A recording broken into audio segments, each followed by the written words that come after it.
ನಮಸ್ತೆ. ಶ್ರೀ ರಾಘವೇಂದ್ರ ಚಾನಲ್ಗೆ ನಿಮಗೆ ಸ್ವಾಗತ. ಕೆಲವು ರೆಮಿಡಿಗಳನ್ನು ಕೆಲವರು ಕೇಳಿದ್ರಿ. ಓಕೆ, ಇವತ್ತಿನ ದಿನ ನಾವು ಸ್ವಲ್ಪ ರೆಮಿಡಿಯನ್ನು ನೋಡೋಣ, ಹಾಗೆ ಗ್ರೀನ್ ವಿಚ್ ರೀಡಿಂಗನ್ನು ಕೂಡ ನೋಡೋಣ.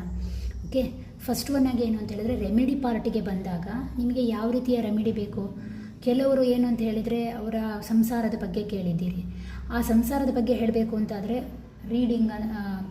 ರೆಮಿಡಿ ಬೇಕು ಅಂತಾದರೆ ನೀವು ಏನು ಮಾಡಬಹುದು, ಒಂದು ಉತ್ತಮವಾದಂಥ ಸಂಸಾರದಲ್ಲಿ ಗಂಡನ ಮಾತು ಹೆಂಡತಿ ಕೇಳಬೇಕು, ಹೆಂಡತಿ ಮಾತು ಗಂಡ ಕೇಳಬೇಕು ಅಂತ ಆಲೋಚನೆ ಇರುತ್ತೆ ಅಲ್ವಾ. ನಾನು ಹೇಳ್ತೇನೆ, ಯಾರೇ ಆಗಲಿ ಪಾರ್ಟ್ನರ್ಸ್ಗೆ ಅವ್ರದ್ದೇ ಆದಂಥ ಒಂದು ಫ್ರೀಡಮ್ ಅಂತ ಇರುತ್ತೆ. ಆದರೆ ಅದರ ಜೊತೆಗೆ ಏನು ಅಂತ ಹೇಳಿದ್ರೆ, ಮತ್ತೊಬ್ಬರ ಭಾವನೆಗಳಿಗೂ ಕೂಡ ರೆಸ್ಪೆಕ್ಟನ್ನು ಕೊಡಬೇಕು. ಆಗಲೇ ಒಂದು ಸಂಪೂರ್ಣವಾಗಿ ಸಂಸಾರದಲ್ಲಿ ಸುಖ ಇರಲಿಕ್ಕೆ ಸಾಧ್ಯ. ನೀವೇನು ಮಾಡ್ಬೋದು, ನಿಮ್ಮ ಸಂತೋಷಭರಿತವಾದಂಥ ಒಂದು ಉತ್ತಮವಾದಂಥ ಸಂಸಾರಕ್ಕಾಗಿ ದತ್ತ ಚರಿತ್ರೆಯನ್ನು ಓದಬಹುದು. ಕೆಲವರು ದತ್ತ ವ್ರತವನ್ನು ಕೂಡ ಮಾಡಬಹುದು. ಅದರಲ್ಲಿ ಕೊಟ್ಟಿದ್ದಾರೆ, ನೀವು ದತ್ತ ಚರಿತ್ರೆಯ ಪುಸ್ತಕವನ್ನು ಮನೆಗೆ ತಗೊಂಡು ಬನ್ನಿ, ಅದರಲ್ಲಿದ್ದ ಹಾಗೆ ವ್ರತವನ್ನು ಮಾಡಬಹುದು. ಇಲ್ಲ ನನಗೆ ವ್ರತ ಮಾಡಲಿಕ್ಕೆ ಆಗಲ್ಲ ಅಂತ ಹೇಳಿದರೆ ದತ್ತ ಚರಿತ್ರೆಯನ್ನು ಅಂದರೆ ಇವತ್ತಿನ ದಿನ ನೀವು ತಲೆಗೆ ಸ್ನಾನ ಮಾಡಿ ಕೂಡ ಮಾಡ್ಬೋದು, ಹಾಗೆ ಮೈಗೆ ಸ್ನಾನ ಮಾಡಿ ಕೂಡ ಮುಸ್ಸಂಜೆ ಹೊತ್ತಲ್ಲಿ ದೇವರಿಗೆ ದೀಪ ಇಡುವಾಗ ದಿನಕ್ಕೆ ಇಷ್ಟು ಅಧ್ಯಾಯ ಅಂತಿರುತ್ತೆ, ಅಷ್ಟು ಅಧ್ಯಾಯವನ್ನು ಓದಬೇಕು. ಮರುದಿನ ನೆಕ್ಸ್ಟ್ ಅಧ್ಯಾಯವನ್ನು ಓದೋದು. ಅದೇ ರೀತಿ ಕಂಟಿನ್ಯೂಸ್ ಆಗಿ ಅದರಲ್ಲಿ 9 ದಿನ ಅಂತ ಇದೆ, ಅಷ್ಟು ದಿನದೊಳಗೆ ಅದು ಮುಗಿಯುತ್ತೆ, ನೀವು ಓದಬಹುದು. ಈ ರೀತಿ ಓದೋದ್ರಿಂದ ಕೊನೆಯಲ್ಲಿ ಏನು ಮಾಡಬೇಕು ಅಂತ ಹೇಳಿದ್ರೆ, ಯಾವುದಾದ್ರೂ ಗುರು ಪೀಠಕ್ಕೆ ಅಥವಾ ಗುರುವಿನ ದೇವಸ್ಥಾನಕ್ಕೆ ಹೋಗಿ ಏನಾದರೂ ಒಂದು ಅರ್ಚನೆಯನ್ನು ಮಾಡಿಸ್ಬೋದು. ಇದು ಅತ್ಯಂತ ಸಿಂಪಲ್ ವಿಧಾನ. ಇದರಿಂದ ಏನಾಗುತ್ತೆ ಅಂದರೆ, ಮನೆಯಲ್ಲಿ ಶಾಂತಿ, ನೆಮ್ಮದಿ, ಮಕ್ಕಳ ಆರೋಗ್ಯ, ವಿದ್ಯಾಭ್ಯಾಸ, ಗಂಡನ ಬಿಸ್ನೆಸ್ ಆಗಿರ್ಬೋದು ಅಥವಾ ಅವರ ಉದ್ಯೋಗದಲ್ಲಿ ಯಶಸ್ಸು ಮತ್ತು ನಿಮ್ಮ ಸಂಸಾರದಕ್ಕೆ ಸುಖವನ್ನು ಆ ಪರಮಾತ್ಮ ಕರುಣಿಸ್ತಾನೆ. ಇದಕ್ಕೆ ಏನಾದರೂ ಸಂಬಂಧಪಟ್ಟಾಗೆ ಬೇರೆ ಏನಾದರೂ ಮಾಡ್ಕೊಳ್ಬೇಕಾ ಅಂತ ಹೇಳಿದರೆ, ನನ್ನ ಪ್ರಕಾರ ಏನು ಅಂತ ಹೇಳಿದ್ರೆ, 9 ದಿನ ಶುದ್ಧ ಸಸ್ಯಾಹಾರವಾದ ಜೀವನವನ್ನು ನಡೆಸ್ಕೊಂಡು ಈ ರೀತಿಯಾಗಿ ಪಾರಾಯಣ ಮಾಡೋದ್ರಿಂದ ನೀವು ತುಂಬಾ ಬೆನಿಫಿಟ್ ಪಡ್ಕೊಳ್ತೀರಾ. ಯಾಕೆಂದರೆ ದತ್ತ ಚರಿತ್ರೆ ಅನ್ನುವಂತಹದ್ದು ದತ್ತಾತ್ರೇಯ ದೇವರ ಚರಿತ್ರೆಯನ್ನು ನೀವು ಓದೋದ್ರಿಂದ 9 ದಿನ ನೀವು ಏನು ಅಂದರೆ ಉಪವಾಸ ಇಲ್ಲದಿದ್ದರೂ ಪರವಾಗಿಲ್ಲ, ಸಸ್ಯಾಹಾರವನ್ನು ಸ್ವೀಕರಣೆ ಮಾಡಬಹುದು. ಇದು ಅತ್ಯಂತ ಸುಲಭವಾದಂತಹ ವಿಧಾನ. ಇನ್ನು ಕೆಲವು ಮನೆಯಲ್ಲಿ ಏನಾಗುತ್ತೆ ಅಂತ ಹೇಳಿದ್ರೆ, ಮಕ್ಕಳು ತಂದೆ ತಾಯಿಯ ಮಾತನ್ನು ಕೇಳ್ತಾ ಇರಲ್ಲ, ತುಂಬಾ ಹಠದ ಸ್ವಭಾವದ ಮಕ್ಕಳಿರ್ತಾರೆ ಮನೆಯಲ್ಲಿ. ಅಷ್ಟೊತ್ತಿಗೆ ಏನಪ್ಪ ಮಾಡೋದು, ಅಂಥ ಮಕ್ಕಳನ್ನು ಹೇಗೆ ಕಂಟ್ರೋಲ್ ಮಾಡೋದು ಅಂತ ನೀವು ಅಂದ್ಕೊಳ್ಳೋದಾದರೆ, ನಿಮ್ಮ ಮಕ್ಕಳು ಸಂಸ್ಕಾರ ಭರಿತವಾಗಿರಬೇಕು, ಅವರು ವಿದ್ಯೆಯಲ್ಲಿ ಆಸಕ್ತಿಯನ್ನು ಹೊಂದಬೇಕು, ಯಾವುದೇ ಚಟಗಳಿಗೆ ಒಳಗಾಗಬಾರದು ಅನ್ನುವಂತಹ ಕಾನ್ಸೆಪ್ಟ್ ನಿಮ್ಮಲ್ಲಿ ಇದ್ದರೆ ಪ್ರಾಕ್ಟಿಕಲ್ ಆಗಿ ಆಲೋಚನೆ ಮಾಡಿ. ಒಂದು, ಮಕ್ಕಳು ನೀವು ಏನನ್ನು ಮಾಡ್ತೀರೋ ಅದನ್ನೇ ಮಾಡ್ತಾರೆ ಹೊರತು ನೀವು ಹೇಳಿದ್ದನ್ನು ಯಾವತ್ತೂ ಕೂಡ ಕೇಳೋದಿಲ್ಲ. ಯಾಕೆ ಅಂತ ಹೇಳಿದರೆ, ಮಕ್ಕಳು ಯಾವತ್ತೂ ಮಿರರ್ ರಿಫ್ಲೆಕ್ಟ್ಸ್, ತಂದೆ ತಾಯಿ ಹೇಗಿರ್ತಾರೋ ಹಾಗೆ ಮಕ್ಕಳು ಇರಲಿಕ್ಕೆ ಬಯಸ್ತಾರೆ. ಆದ್ದರಿಂದಾಗಿ ನಿಮ್ಮಲ್ಲಿ ಯಾವುದಾದ್ರೂ ಅವ್ರಿಗೆ ಕಾಣುವಂತಹ ನೆಗೆಟಿವ್ ಅಂಶಗಳಿದ್ದರೆ ಅದನ್ನು ಫಸ್ಟ್ ಸರಿ ಮಾಡ್ಕೊಳ್ಳಿ.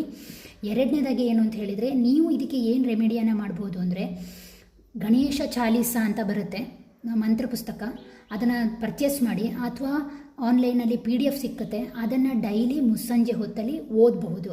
ಗಣೇಶ ಚಾಲೀಸವನ್ನು ನಿಮ್ಮ ಮಕ್ಕಳು ದೊಡ್ಡವರಿದ್ರೆ ಮಕ್ಕಳ ಕೈಲಿ ಓದಿಸಿ, ಇಲ್ಲದಿದ್ದರೆ ನೀವೇ ಆ ಮಂತ್ರವನ್ನು ಪಠಿಸ್ಬೋದು. ಇದರಿಂದ ಕೂಡ ಅಷ್ಟೇ ಮಕ್ಕಳಿಗೆ ವಿದ್ಯಾಭ್ಯಾಸದಲ್ಲಿರುವಂತಹ ತೊಡಕು ಕಮ್ಮಿ ಆಗುತ್ತೆ, ಆರೋಗ್ಯ ಬುದ್ಧಿಶಕ್ತಿ ಬರುತ್ತೆ, ಒಳ್ಳೆಯ ಸಂಸ್ಕಾರ ಭರಿತ ಮಕ್ಕಳು ನಿಮ್ಮವರಾಗ್ತಾರೆ. ಓಕೆನಾ? ಇದು ಒಂದು ಉತ್ತಮವಾದಂತಹ ರೆಮಿಡಿ, ಗೊತ್ತಾಯ್ತಾ? ನೆಕ್ಸ್ಟ್, ಉದ್ಯೋಗಕ್ಕೆ ಸಂಬಂಧಪಟ್ಟ ಹಾಗೆ ಏನು ಮಾಡ್ಬೋದು. ಕೆಲವರಿಗೆ ಕಲ್ತಿರ್ತಾರೆ, ಉದ್ಯೋಗ ಇರಲ್ಲ. ಇನ್ನು ಕೆಲವರಿಗೆ ಉದ್ಯೋಗದಲ್ಲಿದ್ದರೂ ಅಷ್ಟು ಒಳ್ಳೆಯ ಉದ್ಯೋಗ ಇರಲ್ಲ. ಆದ್ದರಿಂದಾಗಿ ನೀವೇನು ಮಾಡಬಹುದು ಅಂತ ಹೇಳಿದರೆ, ಶನಿವಾರ ಅಥವಾ ಮಂಗಳವಾರ ಹನುಮಂತನ ದೇವಸ್ಥಾನಕ್ಕೆ ಹೋಗಬೇಕು. ಹನುಮಂತನ ದೇವಸ್ಥಾನಕ್ಕೆ ಹೋಗಿ ನಿಮ್ಮ ಕೈಯ ಮುಷ್ಟಿಯಲ್ಲಿ ಬರುವಷ್ಟು ಎಳ್ಳನ್ನು ದಾನ ಮಾಡಿ ಕೊಡಬೇಕು. ಅಂದರೆ ದೇವಸ್ಥಾನದಲ್ಲಿ ಇಟ್ಟು ಬರೋದು, ಒಂದು ಪ್ಲಾಸ್ಟಿಕಲ್ಲಿ ಕೂಡ ಆಗುತ್ತೆ, ಅಥವಾ ಬಟ್ಟೆ ಚೀಲದಲ್ಲಿ ಆಗುತ್ತೆ, ಅಥವಾ ಹಿತ್ತಾಳೆಯ ತಟ್ಟೆಯಲ್ಲಿಯೂ ಕೂಡ ಎಳ್ಳನ್ನು ಹಾಕಿ ಕೊಟ್ಟು ಬರೋದು. ಈ ರೀತಿಯಾಗಿ ನೀವು 21 ದಿನ ಅಥವಾ 40 ದಿನ ಅಥವಾ 41 ದಿನ 21 ದಿನ ಅಥವಾ 41 ದಿನ ನೀವು ಮಾಡೋದ್ರಿಂದ ನಿಮಗೇನಾಗುತ್ತೆ ಅಂದರೆ ಒಳ್ಳೆಯ ಉದ್ಯೋಗಾವಕಾಶ ಸಿಕ್ಕುತ್ತೆ. ಓಕೆನಾ? ಅದರ ಜೊತೆಗೆ ಏನು ಮಾಡಬೇಕು ಅಂದರೆ, ನೀವು ಹನುಮಂತನ ದೇವಸ್ಥಾನಕ್ಕೆ ಮಂಗಳವಾರ ಮಾಡಿದ್ರೆ ಪ್ರತಿ ಮಂಗಳವಾರ ಹಾಗೆ ಮಾಡಬೇಕು, ಶನಿವಾರ ಮಾಡಿದ್ರೆ ಶನಿವಾರ ಮಾಡಬೇಕು. ಯಾವ ಟೈಮಲ್ಲಿ? ಬೆಳಿಗ್ಗೆ ಆದಷ್ಟು ಬೇಗ ಹೋಗಿ. ಯಾಕೆಂದರೆ ಮತ್ತೆ ದೇವಸ್ಥಾನಕ್ಕೆ ಹೋದಾಗ ಅಲ್ಲೆಲ್ಲ ಜನರು ಪ್ರತಿಯೊಬ್ಬರು ದೇವಸ್ಥಾನಕ್ಕೆ ಬರೋದು ಅವರವರ ಕಷ್ಟಗಳನ್ನು ಹೇಳ್ಕೊಳ್ಳಿಕ್ಕೆ ತುಂಬ ಜನ ತುಂಬಿರ್ತಾರೆ. ನಿಮಗೆ ಏಕಾಗ್ರತೆ ಬರಲ್ಲ, ನಿಮ್ಮ ಮನಸ್ಸು ಚಂಚಲ ಆಗಬಹುದು. ಆದ್ದರಿಂದಾಗಿ ಆದಷ್ಟು ದೇವಸ್ಥಾನಕ್ಕೆ ಯಾರೂ ಇಲ್ಲದಿರುವಂತಹ ಸಮಯ ಅಂದರೆ ಏನು ಅಂತ ಹೇಳಿದ್ರೆ ಖಾಲಿ ಇರ್ತದೆ ಕೆಲವೊಮ್ಮೆ ದೇವಸ್ಥಾನ ಸಡನ್ ಬೆಳಿಗ್ಗೆ ಬೇಗ ಓಪನ್ ಆದಾಗ ಯಾರೂ ಕೂಡ ಇರಲ್ಲ. ಅಂಥ ಸಂದರ್ಭದಲ್ಲಿ ಹೋಗಿ ಇಟ್ಟು ಪ್ರಾರ್ಥನೆಯನ್ನು ಮಾಡಿ ಬನ್ನಿ. ಮನಸಾರೆ ಮಾಡಿದಂತಹ ಪ್ರಾರ್ಥನೆಗೆ ಭಗವಂತ ಖಂಡಿತವಾಗಿಯೂ ಅಷ್ಟು ಹೇಳಿಯೇ ಹೇಳ್ತಾನೆ. ನಿಮ್ಮ ಮನಸ್ಸನ್ನು ಚಂಚಲ ಮಾಡ್ಕೊಳ್ಬೇಡಿ. ದೇವ್ರ ಹತ್ರ ಹೋಗೋದು ದೇವರನ್ನು ನೋಡಲಿಕ್ಕೆ, ನಿಮ್ಮ ವಿಷಯವನ್ನು ಅವನ ಹತ್ರ ತಲುಪಿಸ್ಲಿಕ್ಕೆ, ಅವನ ಹತ್ರ ಮಾತಾಡಲಿಕ್ಕೆ. ಅದನ್ನು ಬಿಟ್ಟು ಅನಗತ್ಯವಾಗಿ ನೀವು ಹೋಗ್ಬೇಕಾದ್ರೆ ನಿಮ್ಮ ಫ್ರೆಂಡ್ಸನ್ನೋ ಅಥವಾ ಇನ್ಯಾರನ್ನೋ ಕರ್ಕೊಂಡು ಹೋಗುವಾಗಲೂ ಏನು ಸಂಸಾರದ ಜೀವನದ ಜಂಜಾಟಗಳನ್ನು ಮಾತಾಡ್ಕೊಂಡು ಹೋಗೋದು, ದೇವಸ್ಥಾನದೊಳಗೂ ಅದೇ ವಿಚಾರವನ್ನು ಮಾತಾಡೋದು, ಏನೂ ಪ್ರಯೋಜನ ಇಲ್ಲ. ಆ ರೀತಿ ಮಾಡೋದ್ರಿಂದ ಪುನಃ ನಿಮ್ಮ ಆರಾದ ಮೇಲೆ ಅದು ಎಫೆಕ್ಟ್ ಆಗುತ್ತೆ. ಓಕೆನಾ? ಆದ್ದರಿಂದಾಗಿ ಆ ಕೆಲಸ ಮಾಡಬೇಡಿ. ನೀವು ದೇವಸ್ಥಾನಕ್ಕೆ ಹೋಗಿ ನಾನು ಹೇಳಿದಾಗೆ ಒಂದು ಮುಷ್ಟಿ ಎಳ್ಳನ್ನು 41 ದಿನ ಅಥವಾ 21 ದಿನ, ಮಂಗಳವಾರ ಅಥವಾ ಶನಿವಾರ, ಬೆಳಿಗ್ಗೆ ಅಥವಾ ಸಂಜೆ ಖಾಲಿ ಇರುವಾಗ ದೇವಸ್ಥಾನಕ್ಕೆ ಹೋಗಿ ಕೊಟ್ಟು ಪ್ರಾರ್ಥನೆಯನ್ನು ಸಲ್ಲಿಸಿ ಬನ್ನಿ. ಓಕೆನಾ? ಅದು ಮಾಡಬಹುದು. ಇಲ್ಲ ಹನುಮಾನ್ ಚಾಲೀಸ ಮಂಗಳವಾರ ಶನಿವಾರ ಹನುಮಾನ್ ಚಾಲೀಸವನ್ನು ಓದಬಹುದು, ಪಠಿಸ್ಬೋದು. ಬೆಳಿಗ್ಗೆ ಬ್ರಾಹ್ಮಿ ಮುಹೂರ್ತದಲ್ಲಿ ಮಾಡಿದರೆ ಒಳ್ಳೆಯದು. ಇಲ್ಲ ಆಗಲ್ಲ ಅಂತ ಹೇಳಿದ್ರೆ ಮುಸ್ಸಂಜೆ ಹೊತ್ತಿಗೆ ನೀವು ಕೈಕಾಲು ತೊಳ್ಕೊಂಡು ದೇವರಿಗೆ ನೀವೇ ದೀಪ ಹಚ್ಚಿ, ಮಾಮೂಲಿಯಾಗಿ ಎಳ್ಳೆಣ್ಣೆ ದೀಪ ಹಚ್ತಿರಲ್ಲ ಅದನ್ನು ಹಚ್ಚಿ ಹನುಮಾನ್ ಚಾಲೀಸವನ್ನು ಪಠಿಸಿ ನೋಡಿ. ಇನ್ನೊಂದು ವಿಚಾರ ಹೇಳ್ತೇನೆ ಕೇಳಿ. ಶನಿವಾರ ಮತ್ತು ಮಂಗಳವಾರ ಆದಷ್ಟು ಸಸ್ಯಾಹಾರವನ್ನು ಸ್ವೀಕರಣೆ ಮಾಡಿ. ದೇವರ ಪ್ರಾರ್ಥನೆಯ ಸಂದರ್ಭದಲ್ಲಿ ರಾಜಸಿಕ ತಾಮಸಿಕ ಗುಣಗಳು ಬಾರದೇ ಇರಲಿ ಅನ್ನುವಂತಹ ದೃಷ್ಟಿಯಿಂದ ನಾನು ನಿಮಗೆ ಹೇಳ್ತಾ ಇದ್ದೇನೆ. ನೋಡಿ, ನೀವು ಎಷ್ಟು ನಿಮ್ಮ ಶುದ್ಧತನದಿಂದ ಭಕ್ತಿಯನ್ನು ಪ್ರಾರ್ಥನೆಯನ್ನು ದೇವರಿಗೆ ಸಲ್ಲಿಸ್ತೀರೋ ಅಷ್ಟು ಬೇಗ ನಿಮಗೆ ಫಲಪ್ರಾಪ್ತಿಯಾಗುತ್ತೆ. ಇದು ಕಟ್ಟಿಟ್ಟ ಬುತ್ತಿ, ಖಂಡಿತವಾಗ್ಲೂ ಇದರಲ್ಲಿ ಮೋಸ ಇರಲ್ಲ. ಓಕೆನಾ? ಇನ್ನೊಂದು ನೆಕ್ಸ್ಟ್ ತಿಳ್ಕೊಳ್ಳಿ, ನೀವು ಇಷ್ಟೆಲ್ಲ ಮ್ಯಾನಿಫೆಸ್ಟೇಷನ್ನ ಮಾಡ್ತಾ ಇದ್ದೀರಾ, ದೇವರಿಗೆ ಅದನ್ನು ಸಲ್ಲಿಸ್ತಾ ಇದ್ದೀರಾ ಅಂತ ಆದಮೇಲೆ ನೀವೇನು ಮಾಡಬೇಕು? ಹಿಂದ್ಗಡೆಯಿಂದ ಇನ್ನೊಬ್ಬರ ಬಗ್ಗೆ ಮಾತಾಡೋದಾಗಲಿ ಅಥವಾ ಇನ್ನೊಬ್ಬರ ವಿಚಾರವನ್ನು ಕೇಳಲಿಕ್ಕೆ ಹೋಗೋದಾಗಲಿ ಅಥವಾ ಜಗಳ ಮಾಡುವಂತಹದ್ದಾಗಲಿ ಯಾವುದನ್ನು ಕೂಡ ಮಾಡಲಿಕ್ಕೆ ಹೋಗಬೇಡಿ. ಪ್ರತಿಫಲದ ಪ್ರಮಾಣ ಡಿಲೇ ಆಗಬಹುದು ಅಥವಾ ಅದು ಸಿಕ್ಕದೆಯೂ ಹೋಗ್ಬೋದು. ಆದ್ದರಿಂದಾಗಿ ಮನಗಳನ್ನು ಸ್ವಚ್ಛವಾಗಿ ಇಟ್ಕೊಂಡಾಗ ನಿಮ್ಮ ಪ್ರಾರ್ಥನೆ ಖಂಡಿತವಾಗಿಯೂ ಯೂನಿವರ್ಸ್ಗೆ ತಲುಪುತ್ತೆ. ನಂಬಿರುವಂತಹ ನೀವು ಯಾವ ದೇವರಿಗೆ ಪ್ರಾರ್ಥನೆ ಮಾಡ್ತಿದ್ದೀರೋ ಅದು ಆದಷ್ಟು ಬೇಗ ತಲುಪುತ್ತೆ. ನಿಮಗೂ ನಾನೊಂದು ಉದಾಹರಣೆ ಹೇಳ್ತೇನೆ. ನಾನು ನನ್ನ ಜೀವನದಲ್ಲಿ 11 ದಿನ ಹನುಮಾನ್ ಚಾಲೀಸದ ವ್ರತವನ್ನು ಮಾಡಿದ್ದೆ. ತುಂಬ ಸಿಂಪಲ್ಲಾಗೆ ಮಾಡಿದ್ದೆ. ನಿಮ್ಮ ಹಾಗೆ ನಾನು ಕೂಡ ಉಪವಾಸ ಎಲ್ಲ ಕೆಲವೊಂದು ವ್ರತಕ್ಕೆ ಮಾಡ್ತೇನೆ, ಕೆಲವೊಂದು ವ್ರತಕ್ಕೆ ನಾನು ಉಪವಾಸ ಮಾಡಲ್ಲ ನನ್ನ ವೈಯಕ್ತಿಕ ಕಾರಣಗಳಿಂದ. ಹಾಗಾಗಿ ಏನು ಅಂತ ಹೇಳಿದ್ರೆ, ಹೀಗೆ ಹನುಮಾನ್ ಚಾಲೀಸ ವ್ರತವನ್ನು ಮಾಡುವಂಥ ಸಂದರ್ಭದಲ್ಲಿ 11 ದಿವಸದ ಒಂದು ಸಂಕಲ್ಪವನ್ನು ನನ್ನೊಳಗೆ ನಾನು ಕೈಗೊಂಡು ಮಾಡಿದ್ದೆ. 11ನೇ ದಿನ ನಾನು ನೋಡಿದ್ದು ಪ್ರತ್ಯಕ್ಷವಾಗಿ ನಮ್ಮ ಮನೆಯ ಮೇಲೆ 3 ಮಂಗಗಳು ಬಂದಿದ್ವು. ನೀವು ನಂಬಲಿಕ್ಕಿಲ್ಲ, ಅದು ಎಷ್ಟು ದೊಡ್ಡ ಗಾತ್ರದ ಮಂಗಗಳು ಅಂತ ಹೇಳಿದರೆ ಅಷ್ಟು ದೊಡ್ಡದ ಗಾತ್ರದ ಮಂಗಗಳು ಬಂದಿದ್ವು. ನನಗನ್ನಿಸ್ತು ಪರಮಾತ್ಮನೇ ಬಂದಿದ್ದಾನೆ ಅಂತ ಅನ್ನಿಸ್ತು. ನಿಜವಾಗಿಯೂ ನಾನು ಅದನ್ನು ಈಗಲೂ ಫೀಲ್ ಮಾಡ್ತೇನೆ. ನಮ್ಮ ಮನೆಯಲ್ಲಿರುವಂತಹ ಬಿಲ್ಲುಪತ್ರೆ ಮರ ಇದೆ, ಅದರಲ್ಲಿದ್ದ ಅಷ್ಟೂ ಕಾಯಿಗಳ ರುಚಿಗಳನ್ನು ಅದನ್ನು ನೋಡಿ ಹಾಗೆ ಹೊರಟೋಯ್ತು. ನಾನೇನಾದರೂ ಕೊಡೋಣ ಅಂತ ಮಾಡಿದರೆ ಅದು ತುಂಬ ಎತ್ತರದಲ್ಲಿತ್ತು. ನನಗಾಗ ಅನ್ನಿಸ್ತು ನಂಬಿರುವಂತಹ ಪ್ರಾರ್ಥನೆ ಪರಮಾತ್ಮನಿಗೆ ತಲುಪಿದೆ ಅಂತ ನನಗಾಗ ಗೊತ್ತಾಯಿತು. ನಾನು ಯಾಕೆ ಇಂತಹ ಸತ್ಯ ಘಟನೆಗಳನ್ನು ನಿಮ್ಮ ಮುಂದೆ ಹೇಳ್ತೇನೆ ಅಂತ ಹೇಳಿದರೆ, ನಮ್ಮ ಪ್ರಾರ್ಥನೆ ಸತ್ಯವಾಗಿದ್ದರೆ ಖಂಡಿತ ಫಲಪ್ರಾಪ್ತಿ ಸತ್ಯವಾಗಿರುತ್ತೆ. ಓಕೆನಾ? ಆತ್ಮಶುದ್ಧಿಯಿಂದ ಮಾಡಿದಂಥ ಕೆಲಸಕ್ಕೆ ಪರಮಾತ್ಮನ ಕೃಪೆ ಯಾವತ್ತೂ ಇರುತ್ತೆ. ಓಕೆನಾ? ನೆಕ್ಸ್ಟ್, ಇನ್ನು ಕೆಲವರು ನಮ್ಮ ಜೀವನದಲ್ಲಿ ಥರ್ಡ್ ಪಾರ್ಟಿ ಇದ್ದಾರೆ ಅಂತ ಮತ್ತೆ ಕೇಳ್ತಾ ಇದ್ದಾರೆ. ಓಕೆ, ಅದಕ್ಕೂ ಒಂದು ರೆಮಿಡಿ ಹೇಳ್ತೇನೆ. ಹನುಮಂತನ ದೇವಸ್ಥಾನದಲ್ಲಿ ನೀವೇನು ಮಾಡಬೇಕು ಅಂತ ಹೇಳಿದರೆ, ನಿಮ್ಮ ಜೀವನದಲ್ಲಿ ನಿಮ್ಮ ಪ್ರೀತಿಗೋಸ್ಕರ ನೋಡಿ, ಮತ್ತೆ ಹೇಳ್ತೇನೆ, ನಿಮಗೆ ಸಿಗುವಂತಹದ್ದಾದರೆ ಪರಮಾತ್ಮ 100ಕ್ಕೆ 100 ಕೊಡ್ತಾನೆ. ಓಕೆನಾ? ನಿಮಗೆ ಅದರಿಂದ ಹಾನಿ ಇದೆ ಅಂತ ಆದರೆ ಅವನು ಅದನ್ನು ಚಿಗುರಲ್ಲಿ ಚಿವುಟಿ ಕೆಳಗೆ ಬಿಡ್ತಾನೆ. ನೀವೇ ಗಟ್ಟಿ ಮನಸ್ಸು ಮಾಡ್ಕೊಳ್ಬೇಕು. ಓಕೆನಾ? ನಾನು ಯಾಕೆ ಸತ್ಯವನ್ನೇ ಹೇಳ್ತೇನೆ ಅಂತ ಹೇಳಿದರೆ, ಮತ್ತೆ ಅದರಿಂದ ಪೇಯ್ನ್ ಆಗಿ ನೋವಾಗಿ ಇನ್ನೇನು ಆಗೋದು ನಿಮಗೆ ಬೇಡ. ಗೊತ್ತಾಯ್ತಾ? ಇಲ್ಲಿ ಯಾರೆಲ್ಲ ಈ ನನ್ನ ಚಾನಲಲ್ಲಿ ಬರ್ತಿರೋ ರೀಡಿಂಗಿಗೆ ಅವರಿಗೆಲ್ಲ ಒಳ್ಳೆಯದಾಗಲಿ ಅನ್ನೋದೇ ನನ್ನ ಮನಸ್ಸಿನ ಭಾವನೆ. ಓಕೆನಾ? ನೀವೇನು ಮಾಡ್ಬೋದು, ಹನುಮಂತನ ದೇವಸ್ಥಾನಕ್ಕೆ ಹೋಗಿ ಅಲ್ಲಿ ಅರಳಿ ಕಟ್ಟೆ ಇರುತ್ತಲ್ಲ, ಅರಳಿ ಮರ, ಆ ಅರಳಿ ಮರಕ್ಕೆ ನೀವು ಆ ಅರಳಿ ಮರದ ಹತ್ರ ನೀವು ಎಳ್ಳೆಣ್ಣೆಯ ದೀಪವನ್ನು ಹಚ್ಚಿ ಬರೋದು. ಓಕೆನಾ? ಎಷ್ಟು ದಿನ ಹಚ್ಬೋದು? 21 ದಿನ ಹಚ್ಚಬಹುದು. ಓಕೆನಾ? ಈಗ ಸಂಜೆ ಹೋಗಿ ಹಚ್ಚಿ ಬರ್ತೀರಾ? ಓಕೆ, ಅಥವಾ ಬೆಳಗ್ಗೆ ಹೋಗಿ ಹಚ್ಚಿ ಬರ್ತೀರಾ? ಓಕೆ, ಹಚ್ಚಿ ಪ್ರಾರ್ಥನೆಯನ್ನು ಅರಳಿ ಮರಕ್ಕೆ ಮಾಡಿ ಬರೋದು. ನನಗಿಂಥ ಕಷ್ಟ ಬಂದಿದೆ, ನನಗೆ ಹೀಗಾಗಿದೆ, ನನಗೆ ಪರಿಹರಿಸಿ ಅಂತ ನಿಮ್ಮ ವಾಕ್ಯದಲ್ಲೇ ಹೇಳ್ಕೊಳ್ಳಿ, ಏನೂ ತಪ್ಪಿಲ್ಲ. ಅದಕ್ಕಾಗಿ ನೀವಿನ್ನೇನೋ ವಾಕ್ಯವನ್ನು ಹೇಳಬೇಕಾಗಿಲ್ಲ. ನಿಮ್ಮ ತುಂಬ ಹೃದಯದಿಂದ ಏನು ವಾಕ್ಯವನ್ನು ಹೇಳ್ತೀರೋ ಅದನ್ನು ಪರಮಾತ್ಮ ಗ್ರಹಿಸ್ತಾನೆ. ಈ ರೀತಿ ಅರಳಿ ಮರದ ಹತ್ರ ಹೋಗಿ ನಿಮ್ಮ ಕಷ್ಟವನ್ನು ಹೇಳ್ಕೊಂಡಾಗ ಖಂಡಿತವಾಗಿಯೂ ಅದು ಪರಿಹಾರ ಆಗುತ್ತೆ. ಓಕೆನಾ? ಎಷ್ಟು ದಿನ ಮಾಡ್ಬೋದು? 21 ದಿನ ಮಾಡ್ಬೋದು, 41 ದಿನವೂ ಮಾಡಬಹುದು. ಒಂದೇ ಹಣತೆಯನ್ನು ತಗೊಳ್ಳಿ, ಆ ಹಣತೆಯನ್ನು ಇಡೋದು, ಎಣ್ಣೆ ಹಾಕೋದು, ಬತ್ತಿಯನ್ನು ಸ್ವಲ್ಪ ದೊಡ್ಡದು ಮಾಡೋದು, ದೀಪ ಹಚ್ಚೋದು, ಕೈ ಮುಗಿಯೋದು, ಪ್ರಾರ್ಥನೆ ಮಾಡೋದು, ಬರೋದು. ಪುನಃ ಏನೋ ಅದೇ ರೀತಿಯಾಗಿ ಪುನಃ ಶನಿವಾರ, ನೀವು ಶನಿವಾರ ಮಾಡಿರ್ತೀರ ಶನಿವಾರ, ಮಂಗಳವಾರ ಮಾಡಿರ್ತೀರ ಮಂಗಳವಾರ, ಹೋಗೋದು, ಹಚ್ಚೋದು, ಬರೋದು. ಓಕೆನಾ? ಆ ಹಣತೆ ಯಾರೋ ಕದ್ರು, ಹೋಗಲಿ ಬಿಡಿ, ನಿಮ್ಮ ಕರ್ಮ ಕಳೀತು ಅಂತಲೇ ಅರ್ಥ. ಮತ್ತೊಂದು ಹಣತೆಯನ್ನು ತಗೊಳ್ಳಿ, ಅದಕ್ಕೆ ಎಣ್ಣೆ ಹಾಕಿ ದೀಪ ಹಚ್ಚಿ ಬನ್ನಿ. ನೋಡಿ, ಅತ್ಯಂತ ಸರಳವಾದಂತಹ ರೀತಿಯಲ್ಲಿ ನಾನು ನಿಮಗೆ ಈ ಪರಿಹಾರವನ್ನು ತಂದಿದ್ದೇನೆ. ನಿಮಗೆ ಅಕಲ್ಟ್ ಮೂಲಕ ಮಾಡುವಂಥದ್ದು ಕಷ್ಟ ಆದರೆ ಖಂಡಿತವಾಗ್ಲೂ ಈ ಪರಿಹಾರವನ್ನು ಮಾಡ್ಕೊಳ್ಳಿ, ನಿಮ್ಮ ಜೀವನದಲ್ಲಿ ಲಾಭ ಗಳಿಸಿ. ಓಕೆ, ಬನ್ನಿ ಈಗ ನಾವು ರೀಡಿಂಗಿಗೆ ಬರೋಣ. ಗ್ರೀನ್ ವಿಚ್ ರೀಡಿಂಗ್ ಅಂತ ಇದರ ಹೆಸರು. ಗ್ರೀನ್ ವಿಚ್ ರೀಡಿಂಗ್ ಅಂತ ಹೇಳಿದರೆ ಏನು ಅಂದರೆ, ನಮ್ಮ ಅಕಲ್ಟಲ್ಲಿ ತುಂಬ ರೀತಿಯ ವಿಚಸ್ಗಳಿವೆ.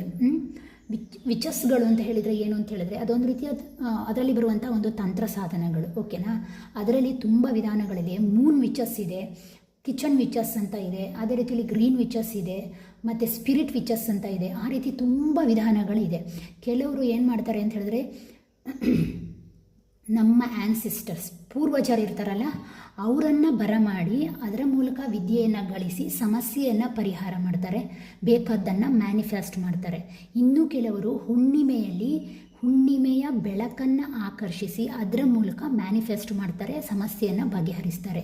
ಕಿಚನ್ ವಿಚಸ್ ಅಂದರೆ ಏನು ಅಂತ ಹೇಳಿದರೆ, ಮನೆಯಲ್ಲಿರುವಂಥ ಸಂಬಾರ ಪದಾರ್ಥಗಳನ್ನೆಲ್ಲ ಬಳಸಿ ಮ್ಯಾನಿಫೆಸ್ಟ್ ಮಾಡುವಂಥದ್ದು, ಆ ರಸಾಯನದ ಮೂಲಕ ಅಥವಾ ಅದರ ಮೂಲಕ ಸಮಸ್ಯೆಯನ್ನು ಬಗೆಹರಿಸುವಂಥದ್ದು. ಇದೆಲ್ಲ ಒಂದು ರೀತಿಯ ಸಂಮೋಹಿನಿ ವಿದ್ಯೆಗಳು. ಅದೇ ರೀತಿಯಲ್ಲಿ ಗ್ರೀನ್ ವಿಚಸ್ ಏನು ಅಂತ ಹೇಳಿದರೆ, ನಮ್ಮ ಭೂಮಂಡಲದಲ್ಲಿ ಪ್ರಕೃತಿಗೆ ಪ್ರತಿ ಮರ, ಗಿಡ, ಹೂವು, ಬಳ್ಳಿ, ಕಾಯಿ, ಹಣ್ಣು ಎಲ್ಲದಕ್ಕೂ ಒಂದು ಅದ್ಭುತ ಶಕ್ತಿ ಇದೆ. ಅದನ್ನು ಏನು ಅಂತ ಹೇಳಿದರೆ, ಅವುಗಳಿಗೆ ಗೌರವ ಕೊಟ್ಟು ಅವುಗಳ ಮೂಲಕ ರಾಸಾಯನವನ್ನು ಬಳಸಿ ಆ ರಾಸಾಯನದ ಮೂಲಕ ನಮ್ಮ ಜೀವನದಲ್ಲಿ ಮ್ಯಾನಿಫೆಸ್ಟ್ ಮಾಡಿಕೊಳ್ಳುವಂಥದ್ದು ಅಥವಾ ಬೇರೆಯವರ ಸಮಸ್ಯೆಗೆ ಪರಿಹಾರ ಕೊಡುವಂಥದ್ದು. ಓಕೆನಾ? ಇದೊಂದು ದೊಡ್ಡ ಅಕಲ್ಟಲ್ಲಿರುವಂತಹ ವಿಧಾನಗಳು. ಇದರಲ್ಲೂ ಕೂಡ ಏನು ಅಂತ ಹೇಳಿದರೆ, ಟಾಪ್ ಮೋಸ್ಟ್ ಪ್ರಪಂಚದಲ್ಲಿಯ ಟಾಪ್ ಮೋಸ್ಟ್ ಜನರು ಕೂಡ ಇದ್ದಾರೆ. ಅದರಲ್ಲಿ ಇವರು ಒಬ್ಬರು. ಈ ಕಾರ್ಡನ್ನು ಅವರೇ ಸ್ವತಃ ಮಾಡಿದ್ದು, ಬ್ರಿಟಿಷ್ ಮಹಿಳೆ, ತುಂಬ ಒಳ್ಳೆ ಲೇಡಿ, ಅವರು ಮಾಡಿದ್ದಾರೆ. ಅವರು ಗ್ರೀನ್ ವಿಚಸ್. ಅವರ ಕಾರ್ಡನ್ನು ನಾನು ಪರ್ಚೇಸ್ ಮಾಡಿದ್ದೀನಿ. ನೋಡುವ ನಿಮಗೆ ಯಾವ ರೀತಿ ರೀಡಿಂಗ್ ಬರುತ್ತೆ ಅಂತ ನೋಡೋಣ. ಓಕೆ, ಇಲ್ಲಿ ನಾನು 5 ಫೈಲನ್ನು ಇಟ್ಟಿದ್ದೇನೆ. ಇದು ನಿಮ್ಮ ಹೀಲಿಂಗಿಗಾಗಿ, ದಯವಿಟ್ಟು ನೋಡಿ.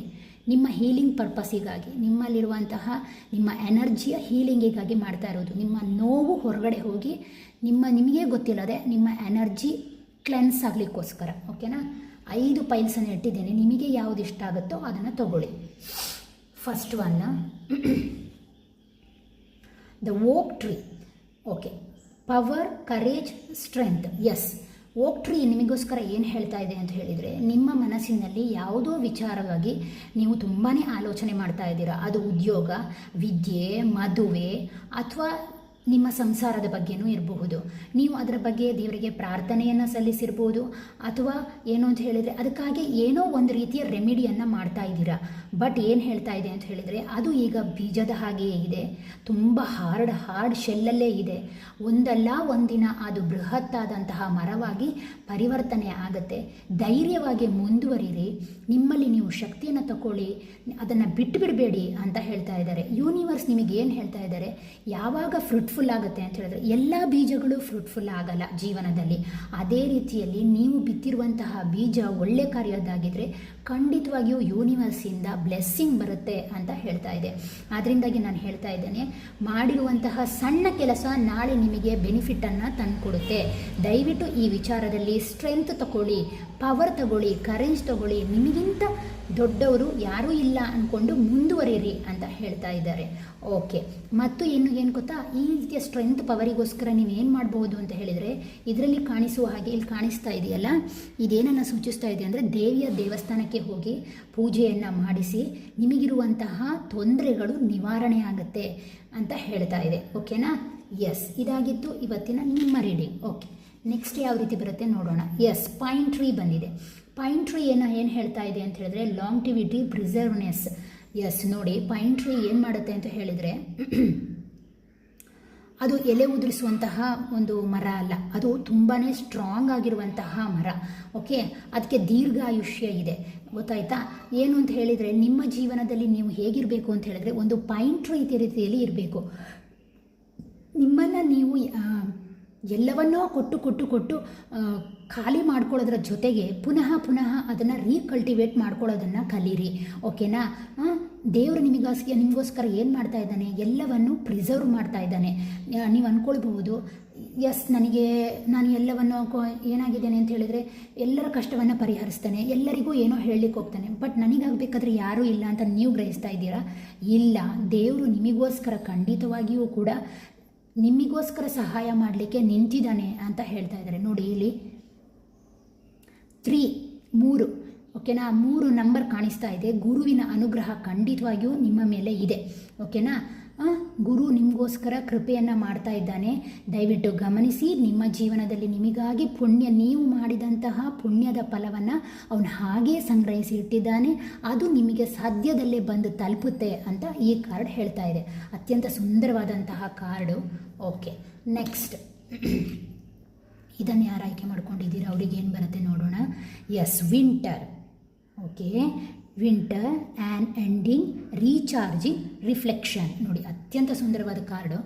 ಈಗಾಗಲೇ ಕೆಲವರು ಏನಾಗಿದೆ ಅಂದರೆ ಕೆಲವರ ಭಾವನೆಗಳಿಂದ ಹರ್ಟ್ ಆಗಿದ್ದೀರಾ, ಅಥವಾ ಮೋಸ ಹೋಗಿದ್ದೀರಾ, ಅಥವಾ ಆ ವ್ಯಕ್ತಿಯನ್ನು ಕಳ್ಕೊಂಡಿದ್ದೀರಾ, ಅಥವಾ ಏನಾಗಿದೆ ಅಂದರೆ ನಿಮ್ಮ ತನವನ್ನೇ ನೀವು ಬಿಟ್ಕೊಟ್ಟಿದ್ದೀರಾ. ಯಾವುದೋ ಒಂದು ವಿಚಾರಕ್ಕಾಗಿ ಎದ್ದು ಹೋಗಿದ್ದಾರೆ, ನೀವು ಅದರಿಂದ ನೋವು ಪಡ್ತಾ ಇದ್ದೀರಾ, ಅಥವಾ ಯಾವುದೋ ವಸ್ತುವನ್ನು ಕಳ್ಕೊಂಡಿದ್ದೀರಾ, ಅಥವಾ ಯಾವುದೋ ಉದ್ಯೋಗವನ್ನು ಕಳ್ಕೊಂಡಿದ್ದೀರಾ, ಪೇಯ್ನಲ್ಲಿದ್ದೀರಾ, ಕಾಯ್ತಾ ಇದ್ದೀರಾ. ಅದಕ್ಕೆ ದೇವ್ರು ಏನು ಹೇಳ್ತಾ ಇದ್ದಾರೆ ಅಂತ ಹೇಳಿದ್ರೆ, ಫಸ್ಟ್ ನೀವು ರೀಚಾರ್ಜ್ ಮಾಡ್ಕೊಳ್ಳಿ, ನಿಮ್ಮನ್ನು ನೀವು ಅರ್ಥ ಮಾಡ್ಕೊಳ್ಳಿ. ನೀವು ಇನ್ನೊಬ್ಬರಿಗಾಗಿ ಇಲ್ಲ, ನೀವಿರುವುದು ನಿಮಗಾಗಿ. ಆ ಸತ್ಯವನ್ನು ತಿಳ್ಕೊಳ್ಳಿ, ನಿಮ್ಮನ್ನು ನೀವು ರೀಚಾರ್ಜ್ ಮಾಡ್ಕೊಳ್ಳಿ. ನಿಮ್ಮ ಜೀವನಕ್ಕೆ ಏನು ಬೇಕೋ ಅದು ಖಂಡಿತವಾಗಿಯೂ ಪರಮಾತ್ಮ ಕೊಟ್ಟೇ ಕೊಡ್ತಾನೆ. ನೆನ್ಪಿಟ್ಕೊಳ್ಳಿ, ನೀವು ಯಾವಾಗ ರೀಚಾರ್ಜನ್ನು ಮಾಡ್ಕೊಳ್ತೀರೋ ಮತ್ತಷ್ಟು ಪ್ರಕಾಶಮಾನವಾಗ್ತೀರಾ. ಓಕೆ, ನಾನೊಂದು ಉದಾಹರಣೆ ಕೊಡ್ತೇನೆ. ಇಲ್ಲಿರೋದು ವಿಂಟರ್ ಸೀಸನ್ ಆದಮೇಲೆ ಸಮ್ಮರ್ ಸೀಸನ್ ಬರೋದು ಅಲ್ವಾ? ವಿಂಟರ್ ಸೀಸನಲ್ಲಿ ಏನಾಗುತ್ತೆ? ಹೆಚ್ಚಾಗಿ ಚಳಿ ಇರುತ್ತೆ, ಮಂಜಿರುತ್ತೆ, ಸೂರ್ಯ ಕಾಣಲ್ಲ, ಬೆಳಕಿರಲ್ಲ, ಮಬ್ಬು ವಾತಾವರಣ ಇರುತ್ತೆ. ಅದಾದಮೇಲೆ ಏನಾಗುತ್ತೆ? ಸಮ್ಮರ್ ಸೀಸನ್, ತನ್ನಷ್ಟಕ್ಕೆ ತಾನೇ ಸೂರ್ಯ ಹೊರಗಡೆ ಬರ್ತಾನೆ, ಬೆಳಕನ್ನು ಚೆಲ್ತಾನೆ. ಆದ್ದರಿಂದಾಗಿ ಜೀವನದಲ್ಲಿ ವಿಂಟರ್ ಅನುಭವಕ್ಕೆ ಒಳಗಾಗಿದ್ರೆ ಅದರಿಂದ ಹೊರಗಡೆ ಬನ್ನಿ. ಈ ಹಕ್ಕಿ ಹೇಗೆ ಸೂರ್ಯನ ಬೆಳಕಿಗೆ ಕಾಯ್ತಾ ಇದೆಯೋ ಅದೇ ರೀತಿಯಲ್ಲಿ ನೀವು ಕೂಡ ನಿಮ್ಮ ಜೀವನದಲ್ಲಿ ಮ್ಯಾನಿಫೆಸ್ಟ್ ಮಾಡಿದ್ದು ಖಂಡಿತವಾಗಿಯೂ ನಿಮಗೆ ಧಕ್ಕಿಯೇ ತಕ್ಕತ್ತೆ ಅನ್ನುವಂಥದ್ದನ್ನು ಹೇಳ್ತಾ ಇದೆ. ಓಕೆನಾ? ನೆಕ್ಸ್ಟ್, ಈ ಕಾರ್ಡನ್ನು ಯಾರು ಆಯ್ಕೆ ಮಾಡ್ಕೊಂಡಿದ್ದೀರೋ ಅವರಿಗೋಸ್ಕರ ಕಾಣಿಸುತ್ತಲ್ಲ. ಓಕೆ, ಸೋ ಅಂದರೆ ಏನು? ಬೀಜ ಬಿತ್ತುವಂತಹದ್ದು. ನೋಡಿ, ಯಾವುದೇ ಕೆಲಸಕ್ಕೆ ಆಗಲಿ ಅದನ್ನು ಅರ್ಧ ಮಾಡಬೇಡಿ, ಅದನ್ನು ಪರಿಪೂರ್ಣವಾಗಿ ಮಾಡಿ. Planning, setting, intention, optimism. ನೋಡಿ, ಇವರೇ ಹೇಳ್ಕೊಟ್ಟಿದ್ದಾರೆ. ಫಸ್ಟ್ ಒಂದು ಕೆಲಸ ಮಾಡಬೇಕು ಅಂತ ಆದರೆ ಅದಕ್ಕೊಂದು ಪ್ಲ್ಯಾನಿಂಗ್ ಮಾಡಬೇಕು, ಆಮೇಲೆ ಅದಕ್ಕೆ ಬೇಕಾದ ರೀತಿಯಲ್ಲಿ ಸೆಟ್ಟಿಂಗ್ಸನ್ನು ಮಾಡಿಕೊಡ್ಬೇಕು, ಮತ್ತು ಇಂಟೆನ್ಷನ್ನ ಕ್ರಿಯೇಟ್ ಮಾಡಬೇಕು, ಆ ನಂತರ ಅದಕ್ಕೆ ಆಪ್ಟಿಮಿಸಮ್ ಆಗಿ ಇರಬೇಕು ಅಂತ ಹೇಳ್ತಾ ಇದ್ದಾರೆ. ಓಕೆನಾ? ನೀವು ಏನು ಮಾಡಬೇಕು? ಕೇವಲ ಮನಸ್ಸಿನಲ್ಲಿ ಅಂದ್ಕೊಂಡ್ರೆ ಸಾಕಾಗಲ್ಲ. ಯಾವುದೇ ಕೆಲಸವನ್ನು ಟೇಕ್ ಆ್ಯಕ್ಷನ್, ಮೊದಲು ಅದರ ಬಗ್ಗೆ ಒಂದು ಆ್ಯಕ್ಷನನ್ನು ತಗೊಳ್ಬೇಕು. ಆಗ ಮಾತ್ರ ಆ ರೀತಿಯ ಇಂಟೆನ್ಷನ್ನು, ಆ ರೀತಿಯ ಆ್ಯಕ್ಷನ್ ತಗೊಂಡ್ರೆ ಮಾತ್ರ ಅದು ಬೆಳವಣಿಗೆ ಆಗುತ್ತೆ. ಉದಾಹರಣೆಗೆ, ಒಂದು ಬೀಜವನ್ನು ಈ ಭೂಮಿಯಲ್ಲಿ ಬಿತ್ತಿದರೆ ಅದು ತನ್ನಷ್ಟಿಗೆ ಗಿಡವಾಗ್ತದ? ಕೆಲವೊಂದು ಪರಿಸರದಲ್ಲಿ ಆಗುತ್ತೆ, ಆದರೆ ಎಲ್ಲರ ಜೀವನದಲ್ಲಿ ಅದೇ ಆಗಬೇಕು ಅಂತೇನಿಲ್ಲ ಅಲ್ಲ.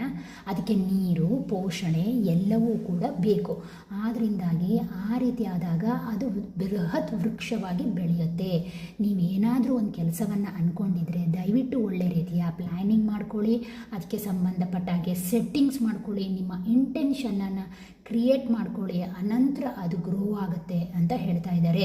ನಿಮ್ಮ ಗಟ್ ಫೀಲಿಂಗನ್ನು ನಂಬಿ ಮೆಡಿಟೇಷನನ್ನು ಮಾಡಿ, ನಿಮ್ಮ ಆಜ್ಞಾಚಕ್ರದ ಒಂದು ಬ್ಲಾಕೇಜಸನ್ನು ತೋರಿಸ್ತಾ ಇದೆ. ಆಜ್ಞಾಚಕ್ರದ ಬಗ್ಗೆ ಒಂದು ಸ್ವಲ್ಪ ಮೆಡಿಟೇಷನ್ ಮಾಡೋದು, ದೇವರಿಗೆ ಪ್ರಾರ್ಥನೆ ಮಾಡೋದ್ರಿಂದ ನಿಮಗೆ ಲಾಭ ಇದೆ ಅಂತ, ನೀವು ಹೀಲ್ ಆಗ್ತೀರಾ ಅಂತ ಈ ಕಾರ್ಡ್ ನಿಮಗಾಗಿ ಹೇಳ್ತಾ ಇದೆ. ಓಕೆನಾ?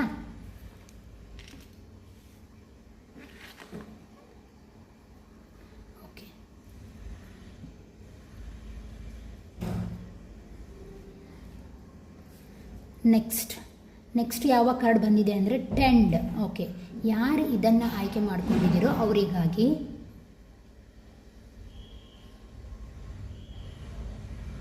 ಒಂದು ನಿಮಿಷ. ನಮ್ಮ ಮನೆಯ ಸುತ್ತಮುತ್ತ ವೆಹಿಕಲ್ಸು ಸ್ವಲ್ಪ ಜಾಸ್ತಿ ಓಡಾಡ್ತಾ ಇದೆ, ಹೋಗಲಿ.